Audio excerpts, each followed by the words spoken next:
Our first guest, a talented, funny, beloved comedian who just set a record. Listen to this. 3 sold-out performances at Madison Square Garden. Wow. That's a lot of tickets, ladies and gentlemen. That's 3. He has a new comedy special entitled Louis C.K. Live at the Comedy Store, and it'll be available for download tomorrow. Here he is, Louis C.K. Ladies and gentlemen.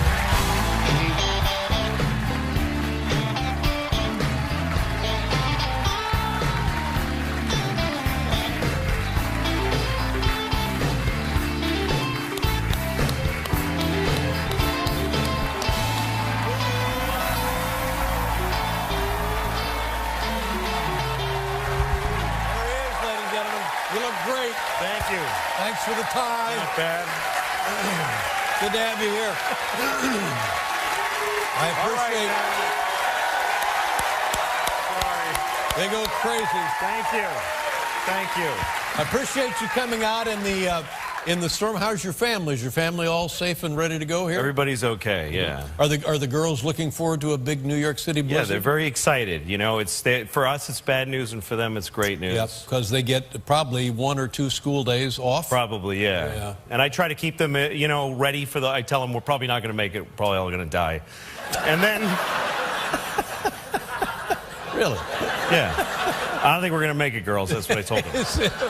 Well, that's too bad. Yeah, that's a lot of snow. Dad's got to go do a talk show, but I don't think we'll make it. No, I don't think we're going to make it. Yeah. This thing is mind-boggling, and I understand there was a 4th show at Madison Square Garden, which you suspended because people can't come out in the snow. That's right. It was tomorrow night. I sold out 4 shows. Right. I did 3 of them.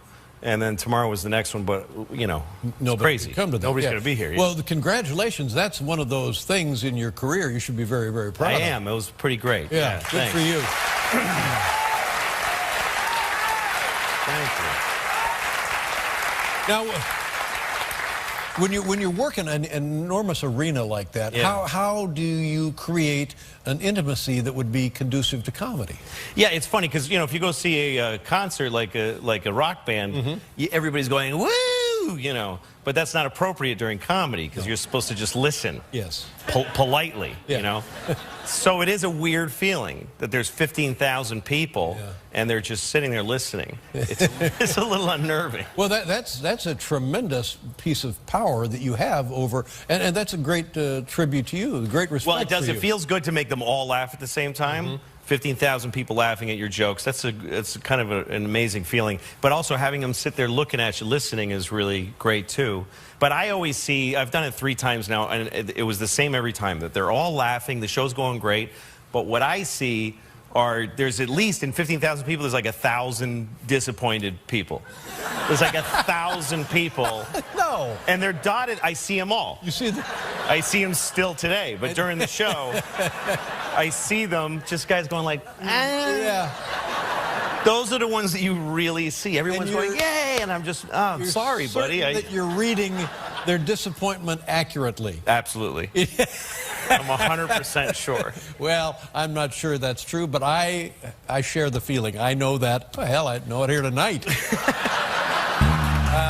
Well, the more people you reach, and the more people that see you, the more people are going to think that you suck. That's just a law of mathematics. Yes, but you can't please everybody. Let me explain it to you this way. If, in fact, that's true, why would those people go to the trouble of ordering the tickets online and showing up? This is just miserable. I don't know. They just like to go to... That's not their fault. Well, no. Okay. It's not their fault. I don't know. They heard I was good. Case closed. They heard I was good. Well, you ought to... Is there a discount if you're a miserable... There should be. Yeah, there really ought to be in life. Now, when I started doing stand-up comedy, I went to a place called the Comedy Store. Yeah. And I love the Comedy Store because, for one thing, there is no better location for a club, especially in Los Angeles, than right there on Sunset Boulevard. That's right. Looking out at the beautiful lights at the nighttime and the sunset, the excitement and so forth. And you also worked there, but you didn't... What is the problem? You didn't like it or you do like it? Well... you have to pass audition there, no matter who you are. And I never really worked there because I didn't get a chance to audition. And then at one point, I'd been on your show. I was a known comedian. And I called and said, can I work the Comedy Store? They said, you still got to audition. So you have to come in and they put you up for like a... Yeah, they put you up for a few minutes and you do your act for Mitzi Shore, who is the owner. She's the one she started the club.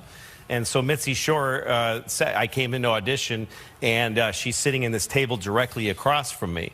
And I go on, and there's a light here that indicates... They used to have a light that would flash. It was Huge. on Eddie Cantor's portrait, caricature, yeah. and it would go on at the end of 5 minutes. That's right. Yeah. So when you see Eddie Cantor, get off stage. That's right. Basically.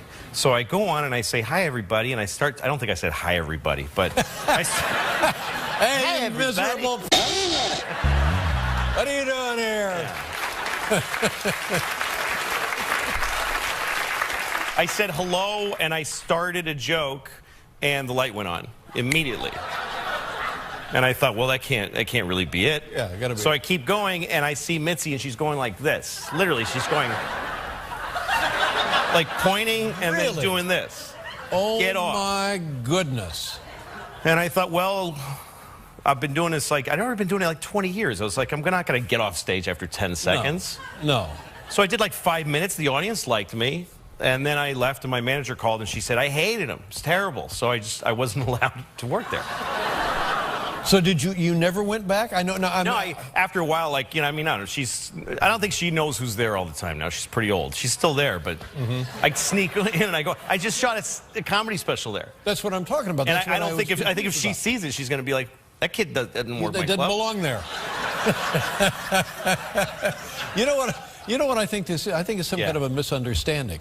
Because I would think, one, Mitzi Shore would love you, and two, even if she didn't love you, she would love the fact of you. You know what I'm saying? It's really nice, Dave, because you've stuck up for me against the at the MSG and Mitzi Shore, but the fact is these people just don't like me. Sometimes you have to just accept the fact that some folks just hate you. Now what? And I do. I live with you. I've made my peace with that. Now listen, when we come back, I want to see a little bit of this special you filmed at the Comedy Store. Okay. We'll be right back with Louis C.K. ladies and gentlemen.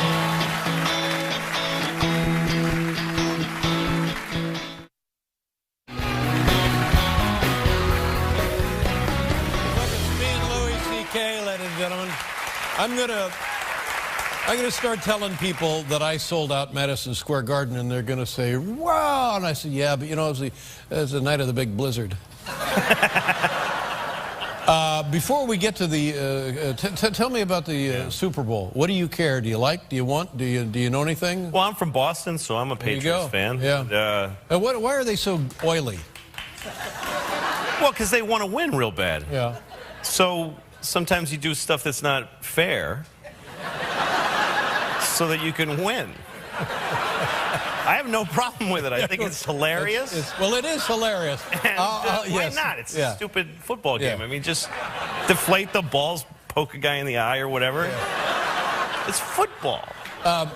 But now, I put a lot of thought to this because I don't have I mean, other than the fact that they beat my Indianapolis Colts. Well, and football people tell me that underinflated football usually represents about 45, 50 points.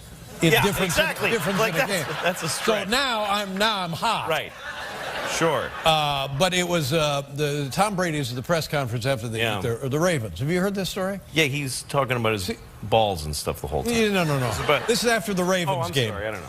And he's saying the Ravens are upset because they're running trick plays and they got different lineups and formations and stuff. Yeah. And Brady says, well, they should read the rule book. Now the Ravens think, wait a minute, Pretty Boy is telling us to read the rule book? Right. So the guy, Harbaugh, calls Pagano in Indianapolis, and he says, you know what, they're using underinflated balls. Make a stink about it. Yeah. And that's how the whole thing started. So Tom Brady is getting, for shooting his mouth off, he's getting it right back. It's right. It's great. Yes. It's great. It's fun. It is fun. It's fun. When it's your turn to use the rules, you use it against the other team. And when you want to do something wrong in order to win, you do that. Yeah. And then you get caught and people yell at you and you just go, I don't know. I mean, that's right. I'm positive that's what happened. That's what happened. Now, Belichick, I think that Bill Belichick and Brady had a meeting and they said, how can we get an edge? And he said, I'd really like the football to be easier to grab. And he said, okay, I'll deflate it. And afterwards, just deny it no matter what anybody says. It would be great if they deflate it and put a squeaky thing in it. But now, are these the lessons you teach your girls at home? Well, they're not ever going to play football. Well, I think this is confined to football. It's only in the world of football. Well, I mean, I don't know. There's a balance with your kids because you want them to be honest people. Because you want to be able to say you raised an honest person. Sure. But you want them to have a good life. You want them to use every tool available to them. Yeah. And sometimes lying is a very effective way. No, Louis, this is where you and I are going to part company because I will tell you now something that I know you know, and I know you've told your kids. Honesty is its own reward.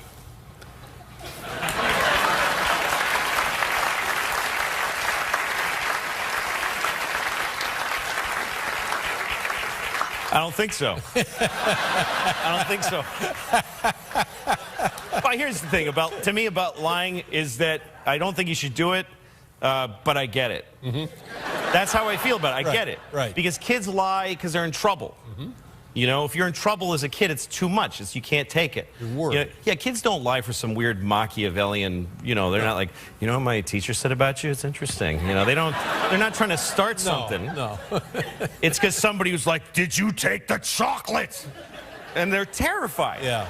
Terrified. Yeah. If you're in trouble, you don't care. You're a grown up. You just go, oh, sorry, right? Well, again,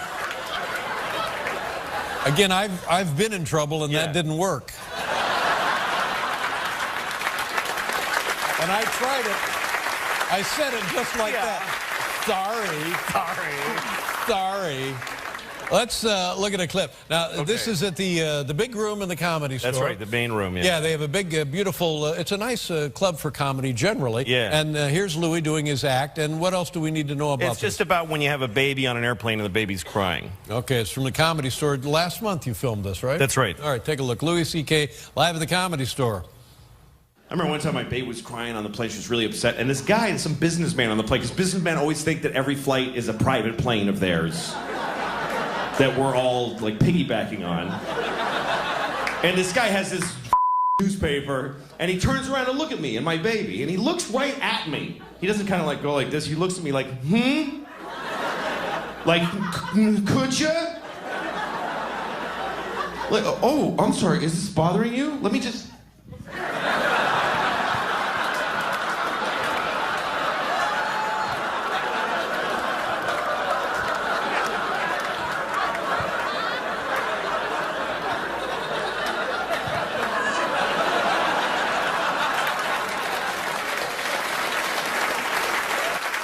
That's right. That's exactly right. You can download this tomorrow, beginning tomorrow, as Louis C.K. live at the Comedy Store. Always a pleasure. Thank you, Good Dave. to see you again. Thank you very much.